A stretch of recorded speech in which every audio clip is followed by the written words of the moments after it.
বিশাল এই মহানগরীর সবচেয়ে নামী শিক্ষা প্রতিষ্ঠানে প্রতিদিন সমাজের উঁচুতলার আর মধ্যবিত্ত পরিবারের ছেলেমেয়েরা জ্ঞানার্জনের জন্য আসত।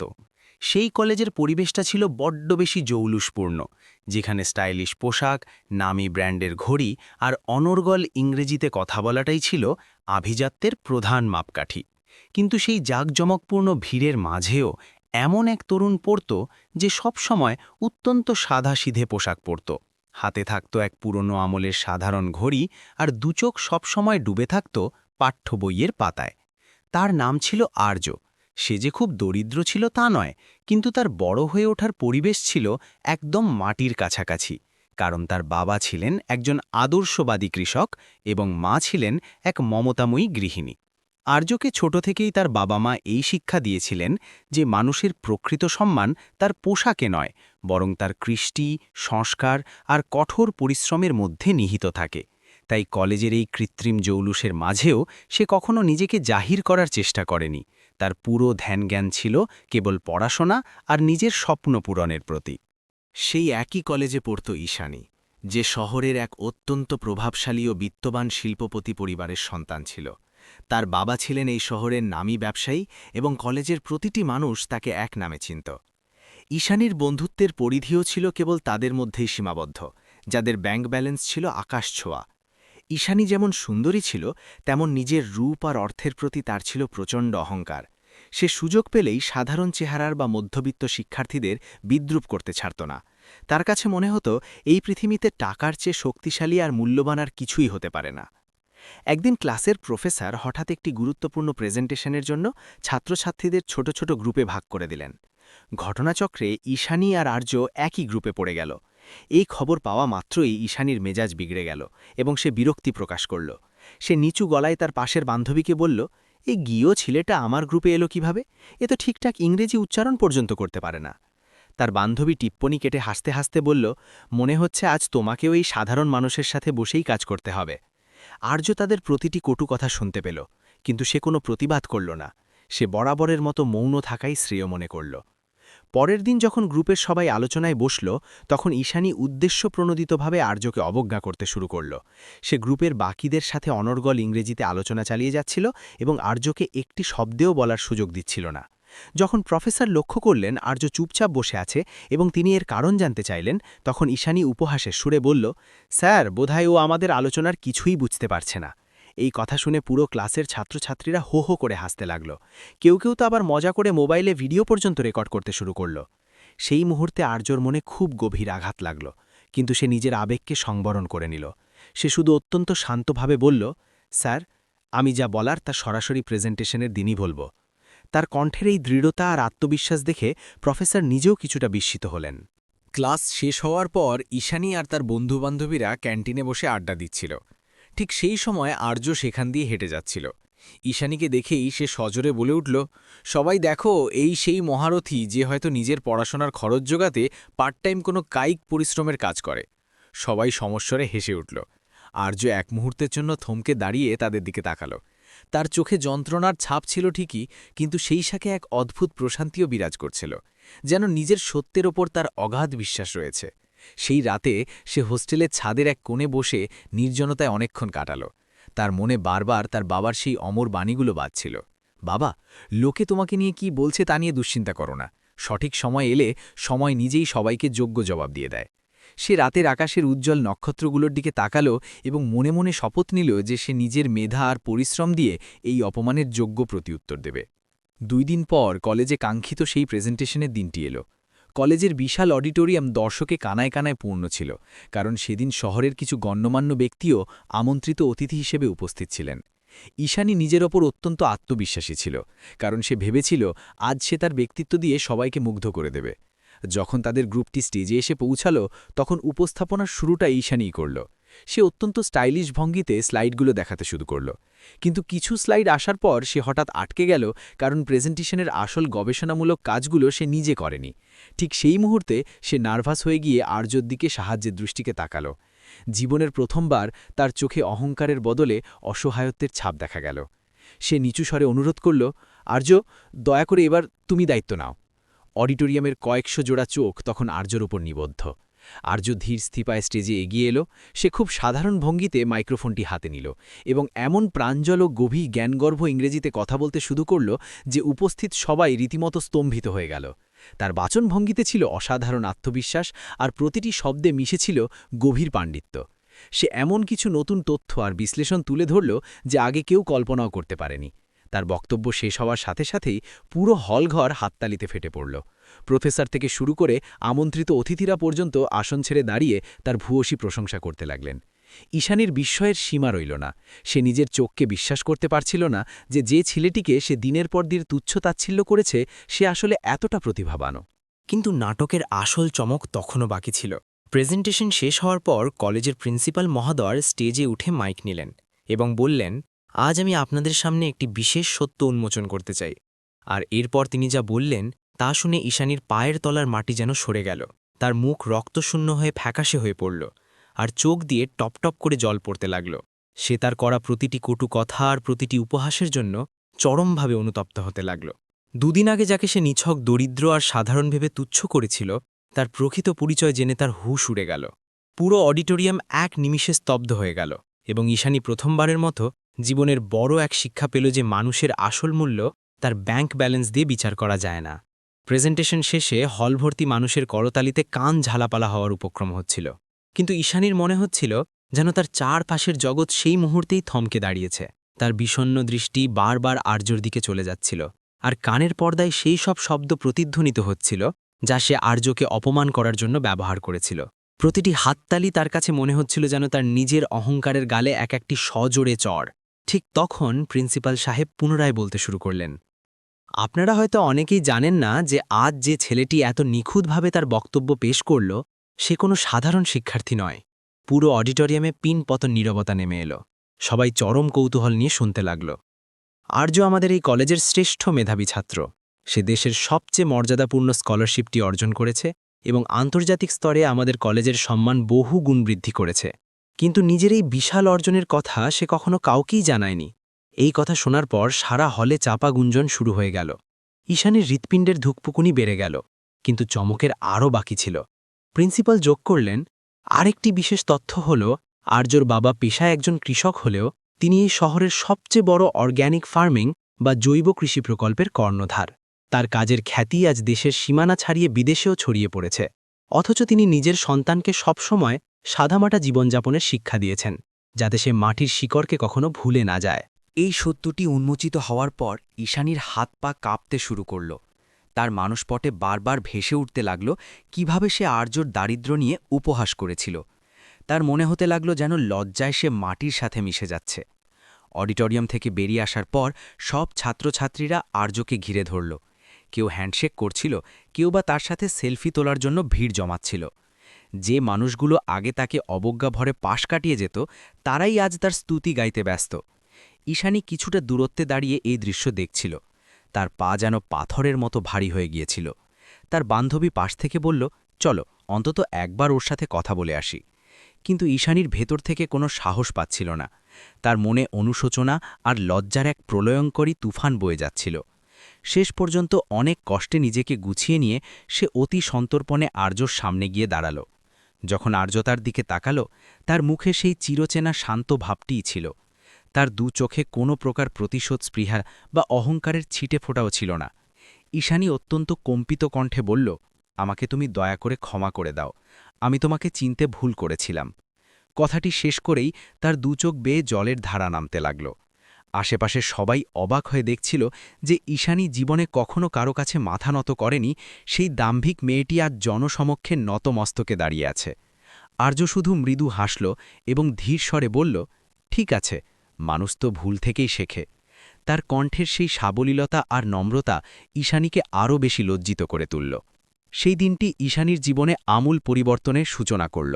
সে নিজের তথাকথিত উচ্চবিত্ত বন্ধুদের সঙ্গ ত্যাগ করে সম্পূর্ণভাবে পড়াশোনায় মন নিবেশ করল। সে এখন জাঁকজমকপূর্ণ পোশাক বর্জন করে খুব সাধারণ পোশাকে কলেজে আসতে শুরু করল। ক্যাম্পাসে আর কাউকে নিয়ে সে কোনো বিদ্রূপ করত না। কলেজের লাইব্রেরিতে, যেখানে সে আগে কখনো পা রাখেনি, সেখানে এখন তাকে প্রায়ই গভীর মনোযোগ দিয়ে পড়াশোনা করতে দেখা যেত। তার এই অভাবনীয় পরিবর্তন দেখে অনেকেই অবাক হয়েছিল, কিন্তু ঈশানী এখন অন্য কারো মতামতের পরোয়া করত না। তার একমাত্র লক্ষ্য ছিল নিজের ভুলগুলোর প্রায়শ্চিত্ত করা। কিছুদিন পর কলেজের উদ্যোগে একটি সমাজ সেবামূলক প্রকল্প চালু হলো, যেখানে সুবিধাবঞ্চিত শিশুদের পড়ানোর দায়িত্ব নেওয়ার জন্য শিক্ষার্থীদের আহ্বান জানানো হলো। ঈশানী সানন্দে সবার আগে এই মহৎ কাজে নিজের নাম নথিবদ্ধ করল। যখন সে প্রথমবার শহরের বস্তি এলাকায় শিশুদের পড়াতে গেল, তখন তার জীবন সম্পর্কে সম্পূর্ণ নতুন এক ধারণা জন্মাল। সে নিজের চোখে দেখল মানুষ কতটা অভাবের মধ্যেও জীবনের মানে খুঁজে পায়। ছোট্ট শিশুরা, যাদের পায়ে জুতো নেই, ছেঁড়া কাপড় পরে আছে, অথচ তাদের মুখে কি পবিত্র হাসি। সেই দিন সে মর্মে মর্মে অনুভব করল যে প্রকৃত সুখ দামি গাড়িতে নয়, বরং আর্তের সেবা করার মধ্যেই নিহিত থাকে। একদিন সেই বস্তি এলাকাতেই সে আর্যকে দেখতে পেল। আর্য আগে থেকেই সেই সমাজসেবামূলক কাজে যুক্ত ছিল। সে একদল বাচ্চার সাথে ধুলোবালির মধ্যেই বসে তাদের অঙ্ক শেখাচ্ছিল।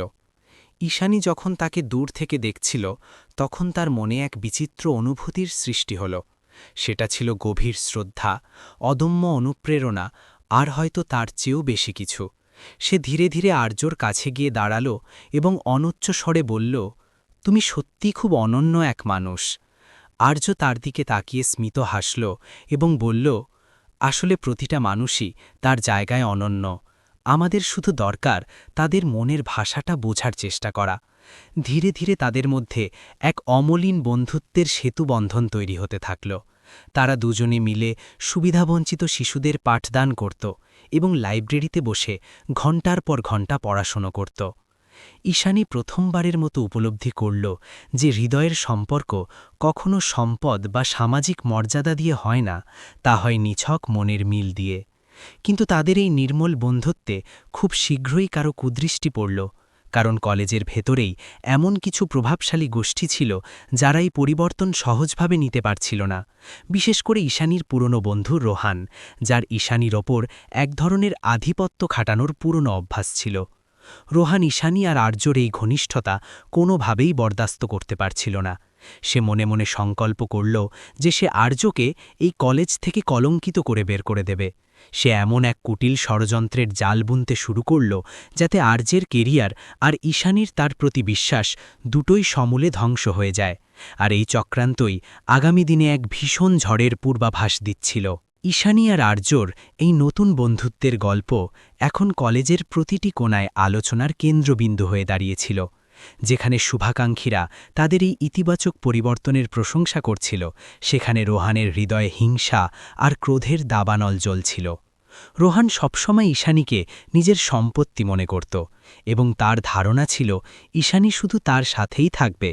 সে স্বপ্নেও ভাবেনি যে একজন সাদামাটা সাধারণ চেহারার ছেলে তার গুরুত্ব এভাবে কেড়ে দেবে। রোহানের এই মনোভাব ভালোবাসা ছিল না, ছিল নিছক ইগো আর আধিপত্য। তাই সে স্থির করল যে কোনো মূল্যে আর্যকে ঈশানীর জীবন থেকে চিরতরে সরিয়ে দেবে।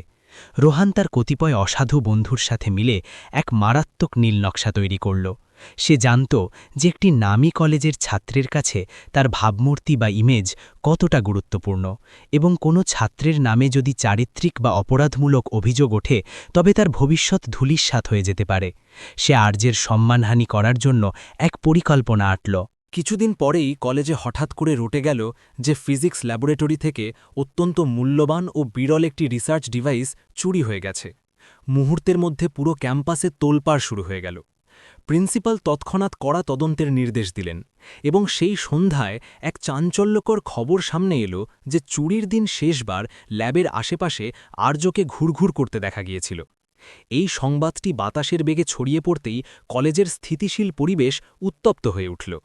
যারা কিছুদিন আগে আর্যর জয়গান গেয়েছিল তারাই এখন তাকে চোর অপবাদে সন্দেহের নজরে দেখতে শুরু করল।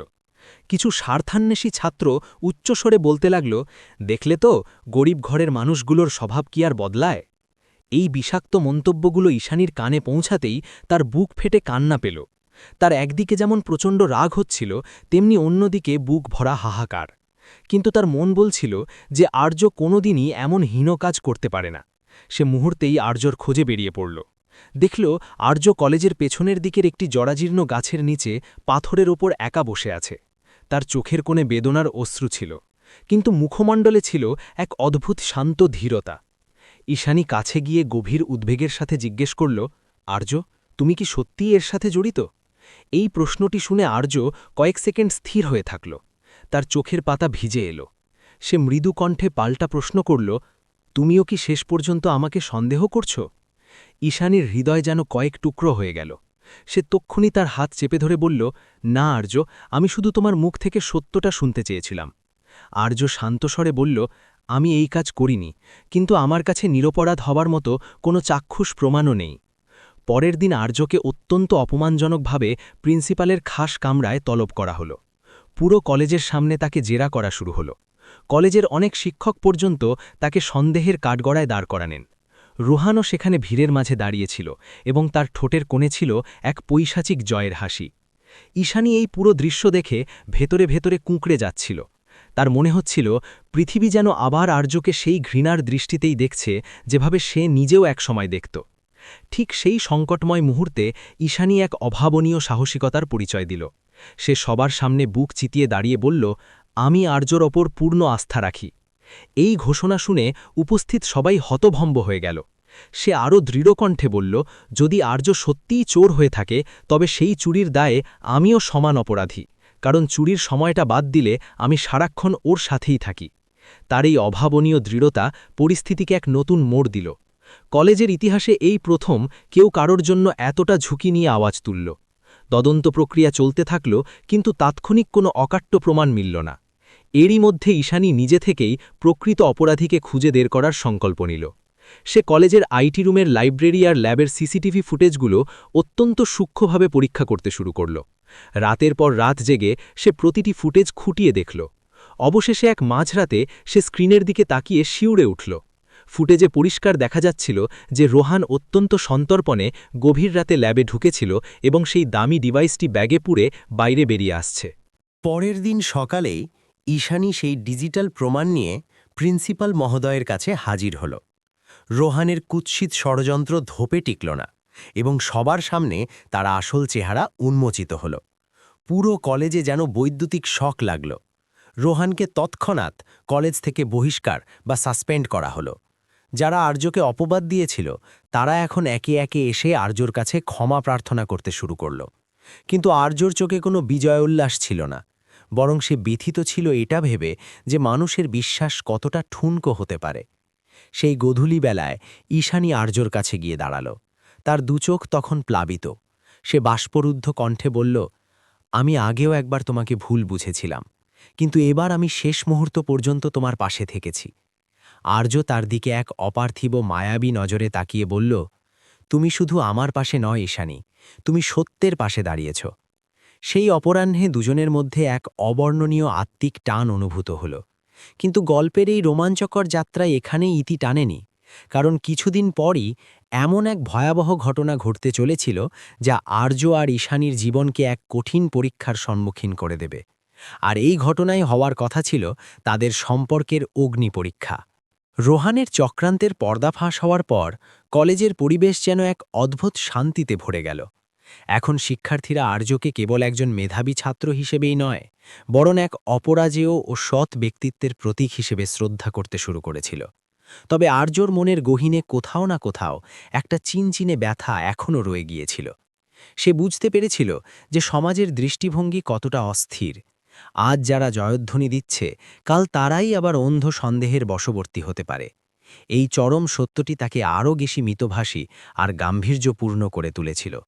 অন্যদিকে ঈশানীর ভেতরে যে রূপান্তর ঘটেছিল তা ছিল চোখে পড়ার মতো। সে এখন আগের চেয়ে অনেক বেশি মরমী আর দায়িত্বশীল হয়ে উঠেছিল।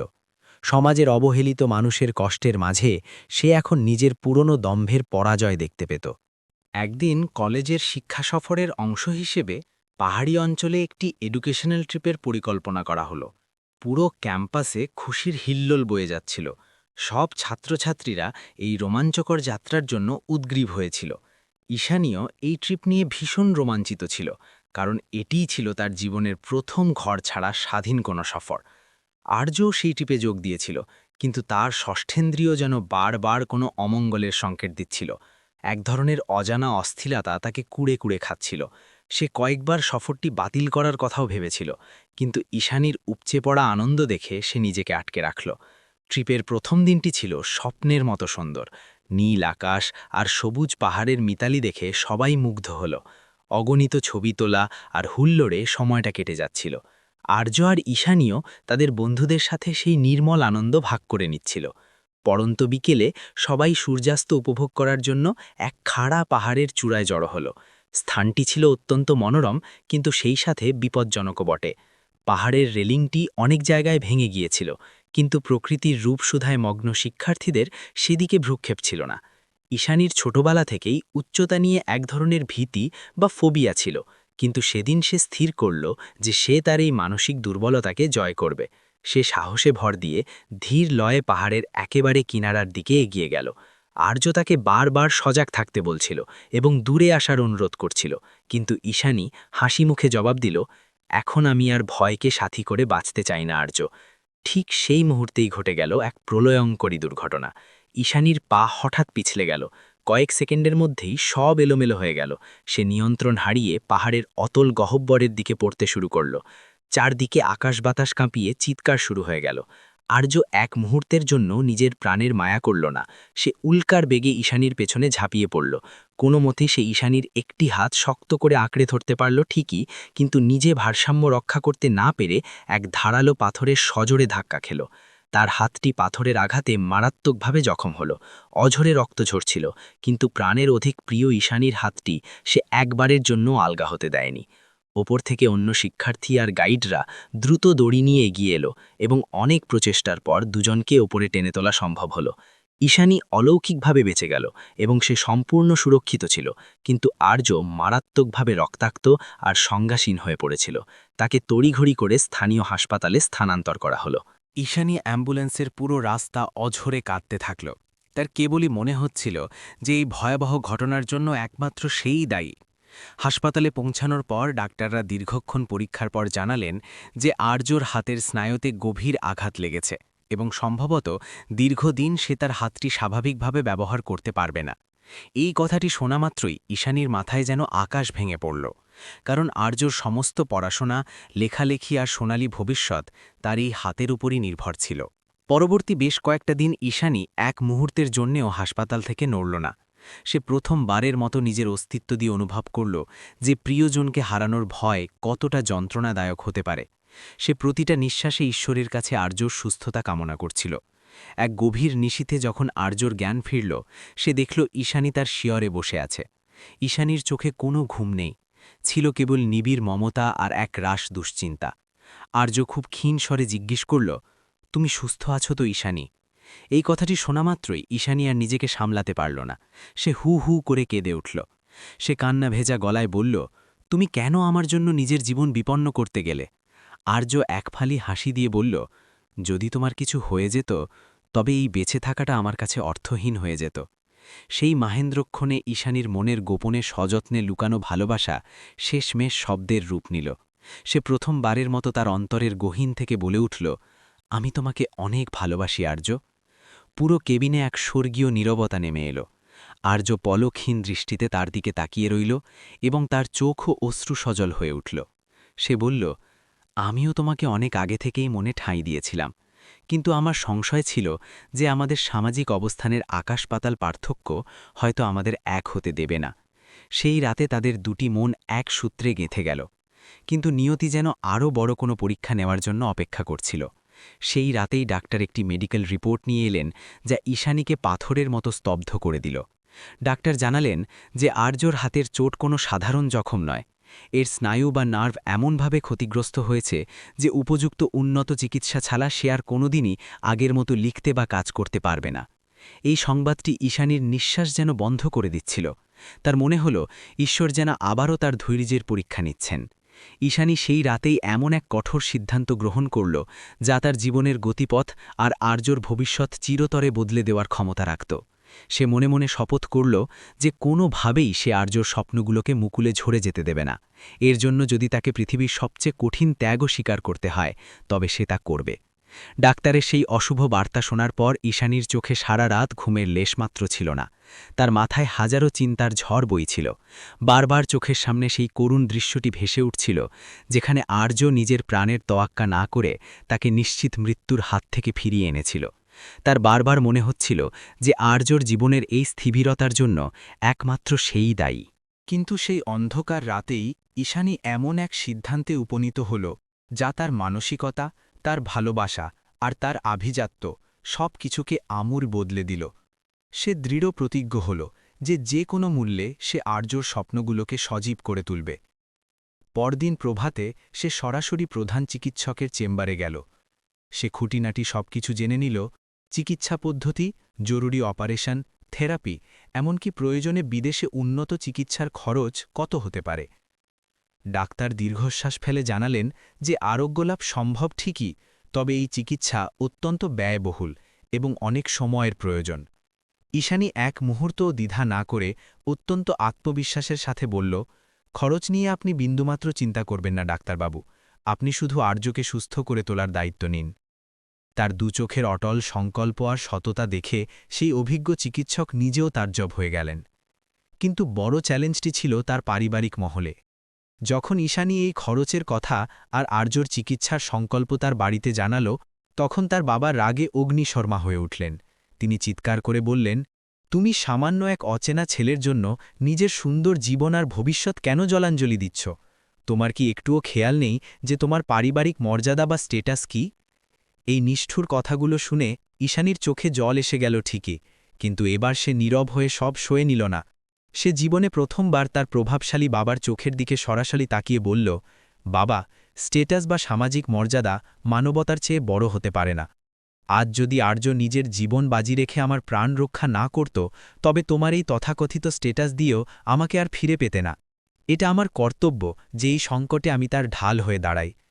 তার প্রতিটি শব্দে এতটা দৃঢ়তা আর সত্য ছিল যে সেই প্রাসাদের মতো বাড়িতে এক অখণ্ড নীরবতা ছেয়ে গেল। কয়েকদিন ধরে পারিবারিক অশান্তি চলল, কিন্তু ঈশানী তার সিদ্ধান্ত থেকে এক চুলও নড়ল না। সে তার নিজের শখের সমস্ত গয়না বিক্রি করে দিল, নিজের তিল তিল করে জমানো সঞ্চয় বের করল এবং আর্যর চিকিৎসার বিশাল ব্যয়ভার বহন করা শুরু করল। আর্য যখন এই ত্যাগের কথা জানতে পারল, তখন তার দুচোখ দিয়ে নোনা জল গড়িয়ে পড়ল। সে আক্ষেপ করে বলল, তুমি কেন আমার জন্য এতটা ঝুঁকি নিচ্ছ? আমি চাই না আমার কারণে তোমার জীবন দুর্বিষহ হয়ে উঠুক। ঈশানী স্নিগ্ধ হাসল এবং আর্যর হাত ধরে বলল, আর্য, তুমিই তো আমার জীবনের ধ্রুবতারা। আমাদের গন্তব্য এক, তাই এই ত্যাগে কোনো বদল নেই, এটাই চরম সত্য। আর্যর নিবিড় চিকিৎসা প্রক্রিয়া শুরু হল। টানা ৩ মাস ধরে চলল যন্ত্রণাদায়ক ফিজিওথেরাপি আর অপারেশন পরবর্তী ধকল। অপরিসীম কষ্ট, মানসিক লড়াই আর আশার প্রদীপের মাঝে দুজনের এই সম্পর্ক আরও ইস্পাত কঠিন হয়ে উঠল। অনেকবার ব্যথায় আর হতাশায় আর্য ভেঙে পড়ত, কিন্তু ঈশানী প্রতিবার এক অদম্য শক্তি হয়ে তাকে আগলে রাখত। সে সবসময় সাহস দিয়ে বলত, আর্য, তোমাকে লড়তে হবে। তুমি শুধু নিজের জন্য নও, সেই সব অগণিত মানুষের জন্য লড়ছ যারা তোমাকে অন্তরের সাথে বিশ্বাস করে। ধীর গতিতে হলেও আর্যর হাতে সাড় ফিরতে শুরু করল, আঙুলগুলো নড়াচড়া করতে লাগল। এরই মধ্যেই ঈশানীর বাবা নিভৃতে এইসব কাণ্ডকারখানা লক্ষ্য করছিলেন। তিনি দেখলেন যে তার চপল মেয়েটি আজ প্রথমবারের মতো কারো জন্য নিঃস্বার্থভাবে ত্যাগ করতে শিখেছে। একদিন তিনি অপ্রত্যাশিতভাবে হাসপাতালে এসে হাজির হলেন। তিনি আর্যর সামনে দাঁড়িয়ে ভারাক্রান্ত স্বরে বললেন, বাবা, আমাকে ক্ষমা করো, আমি তোমাকে চিনতে মস্ত বড় ভুল করেছিলাম। এই আকস্মিক ক্ষমা প্রার্থনায় আর্য রীতিমতো বিস্মিত হল। তিনি আরও যোগ করলেন, আজ আমি বাস্তবিকভাবে বুঝতে পারলাম যে প্রকৃত ঐশ্বর্য বাইরে থাকে না, থাকে অন্তরের স্বচ্ছতায়। সেই দিনেই প্রথমবার তিনি ঈশানী আর আর্যর এই পবিত্র সম্পর্ককে মন থেকে স্বীকৃতি দিলেন। কয়েক মাস অতিবাহিত হওয়ার পর অবশেষে সেই কাঙ্ক্ষিত শুভ দিনটি এলো, যার জন্য সকলে অধীর আগ্রহে প্রতীক্ষা করছিল। চিকিৎসকরা ঘোষণা করলেন যে আর্য এখন পুরোপুরি সুস্থ এবং সে আগের মতো স্বাভাবিক সব কাজ করতে পারবে। এই সুসংবাদটি শোনা মাত্রই ঈশানী আনন্দের আতিশয্যে কান্নায় ভেঙে পড়ল। সে অবনত মস্তকে ঈশ্বরকে ধন্যবাদ জানাল। পুরো কলেজে এই খুশির খবরটি বিদ্যুতের বেগে ছড়িয়ে পড়ল। কলেজের শিক্ষার্থীরা অধীর আগ্রহে তাদের ফিরে আসার জন্য অপেক্ষা করছিল। সেই একদল মানুষ যারা একসময় আর্যকে নিয়ে হাসাহাসি করত, আজ তারাই তার অদম্য ইচ্ছাশক্তির জন্য গর্ব অনুভব করছিল। কলেজের শিক্ষা সমাপনী বা ফাইনাল ডেতে এক বিশেষ সংবর্ধনা সভার আয়োজন করা হলো। প্রিন্সিপাল মহোদয় পূর্ণ অডিটোরিয়ামের সামনে আর্য আর ঈশানীকে মঞ্চে আমন্ত্রণ জানালেন। তিনি দরাজ গলায় ঘোষণা করলেন, এই দুই শিক্ষার্থী আজ আমাদের গোটা সমাজকে এক নতুন দিশা দেখিয়েছে। তারা প্রমাণ করেছে যে সততা, অগাধ বিশ্বাস আর নিঃস্বার্থ ভালোবাসা যে কোনো প্রতিকূল পাহাড়কে ধূলিসাৎ করে দিতে পারে। হল ভর্তি মানুষের করতালিতে অডিটোরিয়াম প্রকম্পিত হতে লাগল। সেই আলোর ঝলমলে মঞ্চেই আর্য সবার সামনে ঈশানীর হাতটি সযত্নে নিজের হাতের মুঠোর মধ্যে নিল এবং আবেগ ঘনস্বরে বলল, আজ আমি যা কিছু হতে পেরেছি তা কেবল তোমার এই অবিচল বিশ্বাসের জোরেই সম্ভব হয়েছে। তুমি কি সারা জীবন এভাবেই আমার হাতটি ধরে পাশে থাকবে? ঈশানীর চোখের কোণে তখন আনন্দাশ্রু চিকচিক করছিল। সে একগাল হাসি দিয়ে পরম আস্থার সাথে বলল, চিরকাল, সব সময়। কয়েক বছর পর তারা দুজনে মিলে একটি বিশাল চ্যারিটেবল ট্রাস্ট গঠন করল, যেখানে সুবিধাবঞ্চিত শিশুদের জন্য বিনামূল্যে উন্নত শিক্ষা আর সুচিকিৎসার ব্যবস্থা করা হতো। তারা সেই সমাজের প্রতিটি মানুষকে সাহায্য করতে শুরু করল যাদের পৃথিবী একসময় দুর্বল বা ব্রাত্য মনে করত। তাদের এই অনন্য জীবন কাহিনী কেবল একটি রোম্যান্টিক ভালোবাসার গল্প হয়ে থাকেনি, বরং এটি হয়ে উঠেছিল এক বিরাট সামাজিক পরিবর্তনের মূর্ত প্রতীক। যে মেয়েটি একসময় রূপ আর টাকার দম্ভে অন্ধ ছিল, সেই ঈশানী আজ মানবতার এক উজ্জ্বল দৃষ্টান্ত হয়ে দাঁড়িয়েছে। এভাবেই এক তুচ্ছতাচ্ছিল্য আর উপহাস থেকে শুরু হওয়া কাহিনীটি নিঃস্বার্থ ভালোবাসা, চরম ত্যাগ আর প্রকৃত সম্মানের বিজয়ে পূর্ণতা পেল এবং পুরো স্বর্ণনগরে এক চিরন্তন উদাহরণ হয়ে রইল যে মানুষের আসল মাহাত্ম্য তার হৃদয়ের ঔদার্যে নিহিত, তার আভিজাত্যপূর্ণ পোশাকে বা অলঙ্কারে নয়। কারণ সময় সবসময় সত্যকে ধ্রুবতারার মতো সামনে নিয়ে আসেই, এবং যারা সৎ আর ধৈর্যশীল হয় তারা শেষ পর্যন্ত সম্মান আর ভালোবাসার মুকুট অবশ্যই লাভ করে। যদি এই কাহিনীটি আপনার হৃদয়ে রেখাপাত করে থাকে তাহলে ভিডিওটি লাইক করুন, বন্ধুদের সাথে শেয়ার করুন আর আমাদের এই ছোট্ট পরিবারের সদস্য হতে সাবস্ক্রাইব করতে ভুলবেন না। দেখা হচ্ছে আগামী কোনো রোমাঞ্চকর গল্পের সাথে। ভালো থাকুন, সুস্থ থাকুন।